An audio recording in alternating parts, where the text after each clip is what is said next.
좋은 날입니다. 성령님께서 오늘도 여러분의 심령 가운데 큰 은혜와 평강으로 함께해 주시기를 주님의 이름으로 축복합니다. 오늘은 예레미야서 7장 말씀을 통해서 성령님께서 우리에게 주시는 리더십에 대한 귀한 가르침을 계속 배울 수 있기를 원합니다.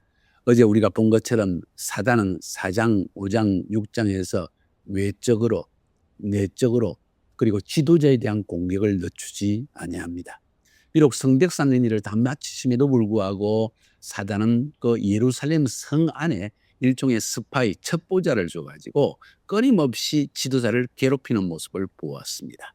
바로 그 사실 때문에 우리가 하나님의 종 혹은 하나님이 세우신 영적 지도자를 위해서 또 가정의 영적 지도자를 위해서 얼마나 간절히 진심으로 기도해야 되는지를 우리가 배울 수가 있습니다.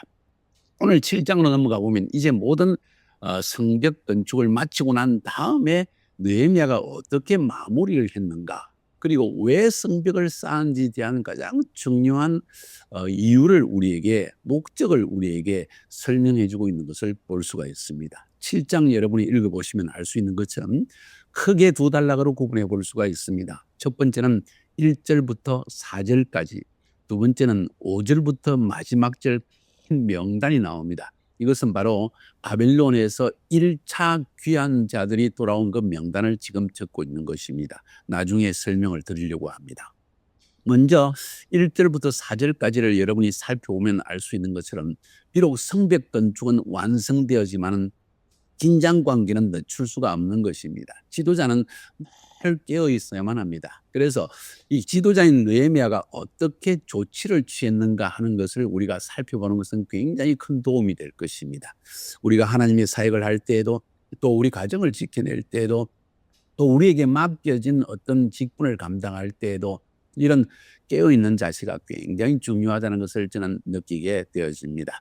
오늘 1절부터 4절까지 보면 저는 이런 것을 깨닫게 됩니다. 성이 건축됨에 문짝을 달고 난 다음에 그 다음에 느헤미야가 한 일을 설명하고 있습니다. 문지기와 노래하는 자와 레위 사람들을 세웠다. 자, 문지기 세운 거 이해합니다. 그런데 노래하는 자와 레위 사람들을 세웠다는 것은 뭘 의미하는 것일까요?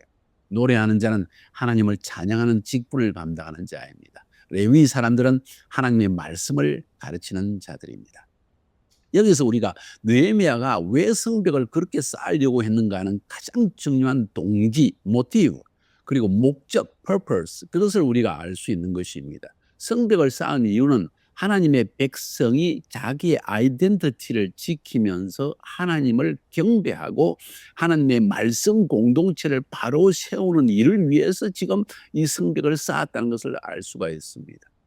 아무리 힘들고 바쁜 가운데에서도 단순히 성을 지키는 것만으로는 부족합니다. 내적으로 하나님에 대한 찬양과 예배가 계속 되어져야만이 이 하나님의 백성, 하나님의 공동체가 영 안에서, 하나님 안에서 하나 되는 역사가 있기 때문에 결국 성벽을 쌓는 일은 하나님께 효과적으로 예배하기 위해서이고 안전하게 예배하기 위해서이고 뿐만 아니라 하나님의 말씀의 공동체를 굳게 세우기 위한 일이라는 것을 우리가 여기서 알 수가 있습니다. 그렇지 않다면 느헤미야는 단순히 지도자로서 성벽만 쌓고 나면 끝났을 것입니다. 아닙니다. 느헤미야는 그 자리에 머물러 있지 않습니다. 가장 중요한 것은 하나님의 백성이라는 개념이 들어있습니다. 하나님의 백성은 하나님을 예배하는 자요, 하나님의 말씀에 순종하며 살아가는 자들이기 때문에 그러한 공동체를 세우기 위해서 지금 외벽을, 이 성벽을 쌓았지만은 그 성벽 쌓는 일의 진정한 목적은 바로 하나님을 경배하고 그리고 하나님의 말씀을 배워서 그 말씀을 순종하는 것이 목적이기 때문에 이 일을 했다는 것을 잘 알 수가 있는 것이지요. 그 다음에 느헤미야가 한 일을 보면 내 아우 하나니와 영문에 관한 하나냐와 함께 예루살렘을 다스리게 하였는데 하나냐는 위인이 중성되어 하나님을 경외함이 무리에서 뛰어난지라. 무슨 이야기입니까? 하나니와 하나냐를 세웠다는 것은 지도자인 느헤미야가 지금 내적으로도 이 첩보자들이 있고 스파이들이 있고 외적으로는 공격이 오기 때문에 정말 믿을 수 없는 상황입니다. 우리가 하나님 일을 감당할 때나 가정의 일이나 그 이외에 물질에 관계된 일이나 혹은 정책에 관계된 일들을 할 때 굉장히 중요한 첫 번째 원리는 그냥 똑똑한 사람만 세운다고 되는 것이 아니라 믿을 만한 사람을 세워야 된다는 것입니다. 똑똑한 사람 가운데 너무 머리가 좋아가지고 자기의 이익을 위해서 첩보를 팔아먹을 수도 있고 또 리더를 배반할 수도 있는 것이 세상입니다. 여러분 우리가 너무 단순하지 맙시다.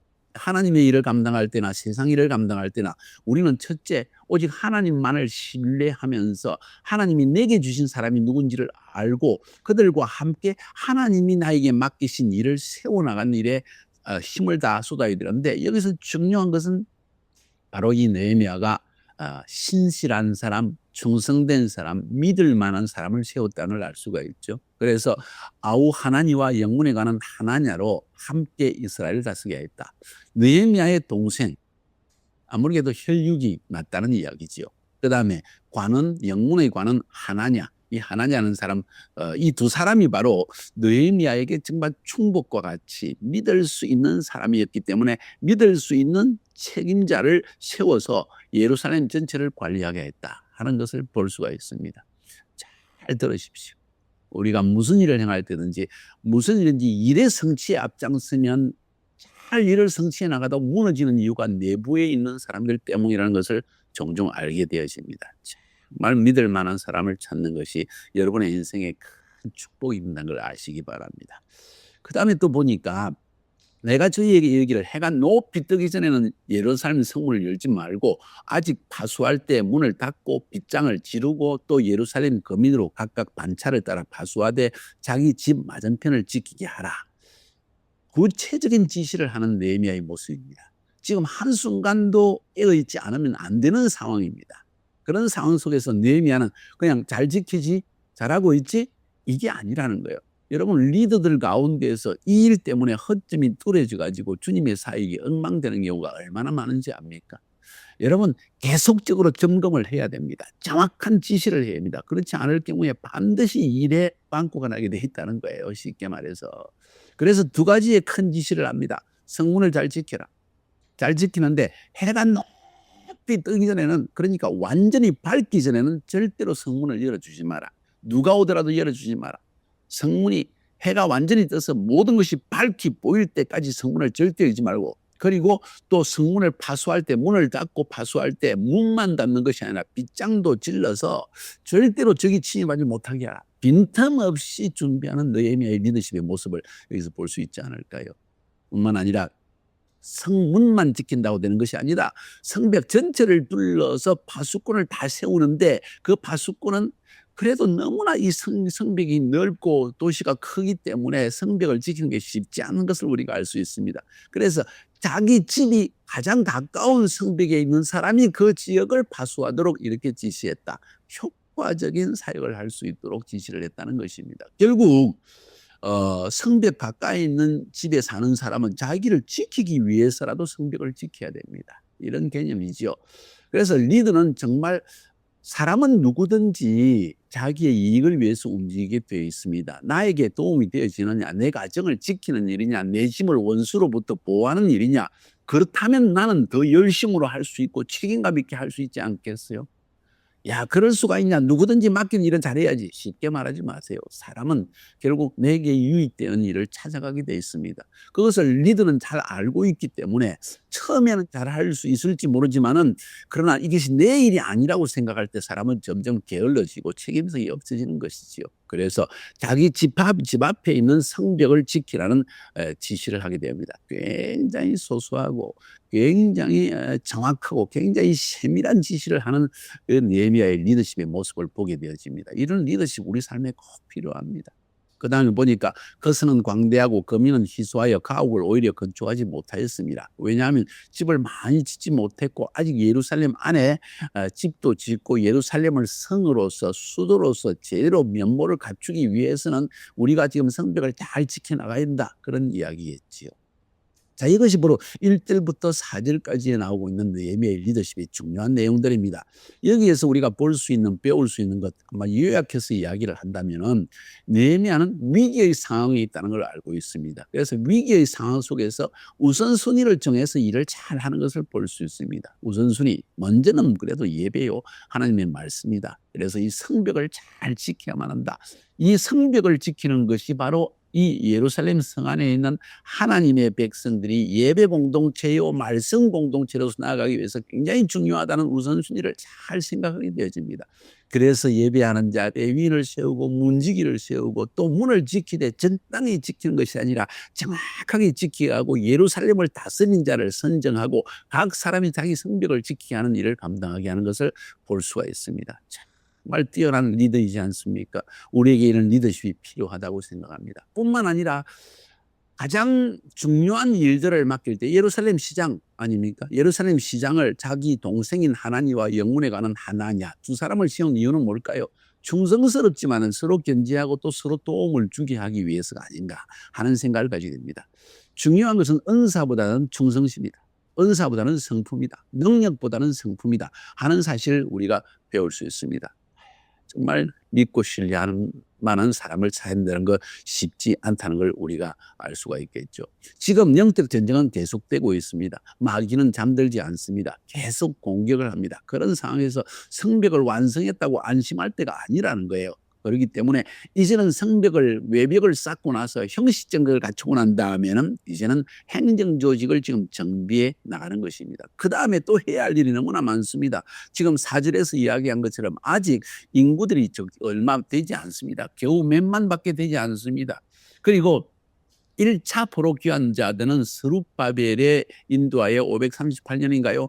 약 100년 전에 돌아왔습니다. 그러니까 이들이 지금 어디에 흩어져 사는지도 잘 알지 못합니다. 그래서 오늘 5절부터 마지막 절까지 보면은 하나님이 감동하셔서 처음으로 돌아온 자의 보배를 얻었다 하고 5절에 지금 기록하고 있는데 뭐냐, 바로 1차 포로 귀환자. 스룹바벨과 함께 하나님의 성전을 짓기 위해서 돌아온 약 5만여 명의 사람들의 그 명단을 지금 한번 찾아봤다는 거예요. 왜 그랬을까요? 1차 귀환자들이 와서 성전을 건축하고 나서는 자기들이 일이 끝났다고 다 흩어져 살고 있는데 그들이 어디에 사는지도 알지 못한다는 거예요. 그들을 일단 모아서 예루살렘으로 다 정착을 시켜가지고 예루살렘 성을 강하게 할 필요를 느헤미야는 느꼈던 것입니다. 정말 지혜로운 정치인이요, 애국자요, 하나님을 사랑하는 자요, 정말 성령님의 감동을 받아 움직이는 자라는 걸 알 수 있지 않습니까? 오늘 보니까 내 하나님이 내 마음을 감동하셔서 이런 일을 행했는데 1차 포로 귀환자들만 인구조사를 합니다. 왜? 2차, 3차 포로 귀환자들은 명단을 잘 확보하고 있을 것입니다. 왜냐하면 2차 포로 귀환자들은 BC 458년 정도에 들어왔으니까 느헤미야가 온 지 14년 전에 왔으니까 그들이 어디 사는지 정도는 다 알고 있고 명단도 확보해 있는데 1차 포로 귀환자들은 BC 538년에 돌아왔으니까 거의 100년 전에 돌아온 사람들이라서 지금 명단을 찾아내기도 힘들고 어디에 사는지 모르는데 이들을 다 모으지 않고는 이 1차 포로 귀환자가 제일 인원이 많은 거예요. 2차, 3차는 기껏해야 몇천 명밖에 되지 않습니다. 그러니까 1차 포로 귀환자들을 다 찾아내지 않고는 예루살렘 성벽을 쌓아놓고 예루살렘 안에 살 사람이 없어지고 그리고 하나님이 원하시는 예배 공동체와 말씀 공동체를 세운다는 것이 쉽지 않은 일이라는 걸 느헤미야는 알고 있습니다. 그래서 기도하는 중에 성령의 인도하심을 받습니다. 여기에 중요한 느헤미야의 리더십, 성령님께 민감하라. 성령님의 감동을 받아라.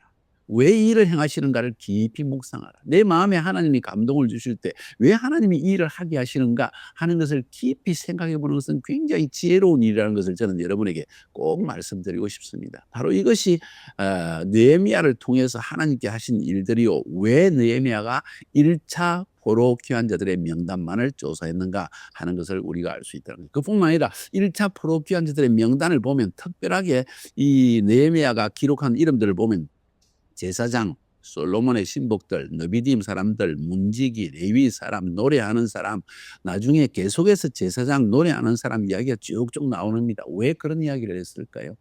지금 느헤미야가 성벽을 쌓는 근본 이유가 다른 것이 아니라 하나님께 예배하는 공동체를, 하나님의 말씀에 순종하는 예배 공동체와 말씀 공동체를 세우기 원하는 것이 느헤미야의 진정한 삶의 목적이었다는 걸 우리가 볼 수 있는 거예요. 사랑하는 여러분, 우리의 삶의 가장 중요한 목적은 우리가 어느 곳에 가든지 예배 공동체를 세우는 일입니다. 말씀 공동체를 세우는 일입니다. 그 공동체 안에 하나님의 정체성, 아이덴티티가 강하게 불어 있을 때 그 안에 하나님께서 주시는 감동이 있고 성령님의 인도하심이 있고 그리고 하나님의 부르심을 성취할 수 있는 힘도 바로 이 공동체, 예배 공동체와 말씀 공동체 안에 나오기 때문입니다. 잘 여러분이 볼 수 있지만은 이렇게 해서 성벽을 건축하고 예배자, 말씀 봉사자 다 모으고 1차 귀환자들, 제일 많은 사람 숫자인 1차 포로 귀환자들 인원을 확보해서 그들을 다시 예루살렘에 거하게 하고 하는 일을 하고 난 뒤에 하는 일이 뭔지 아십니까? 8장 뒷부분에 넘어가 보면 드디어 말씀 운동을 또 일으킵니다. 참 놀라운 일입니다. 그래서 하나님은 에스라와 느헤미야를 거의 같은 동시대에 일하게 하시는 거예요. 에스라가 혼자 와서 말씀 운동을 일으키는데 되지는 않습니다. 왜? 성벽은 무너져 있는데 사람들은 지금 어려움을 겪습니다. 먹을 것도 없는 데다가 그리고 끊임없이 그들을 공격합니다. 이들을 막을 자가 없습니다. 그때 하나님이 느헤미야를 보내가지고 성벽을 쌓게 하시는 거예요. 그래서 예배 공동체와 이 말씀 공동체가 예루살렘 성벽 안에 보호를 받으면서 이제 하나님의 성회를 열어서 하나님의 말씀 공동체가 제대로 기능을 발휘하게 하기 위해서 주님은 이런 일을 행했다는 걸 알 수가 있는 것입니다. 놀라운 일이지요. 그래서 우리는 지도자로서 하나님이 지금 뭘 원하시는가? 하나님이 하나님의 나라를 위해서, 하나님의 교회 공동체를 위해서, 가정 공동체를 위해서 진정 뭘 원하시는가 하는 것을 보는 눈, 이것이 얼마나 중요한지 모릅니다. 여러분, 이런 눈을 가지기를 주님의 이름으로 축복합니다.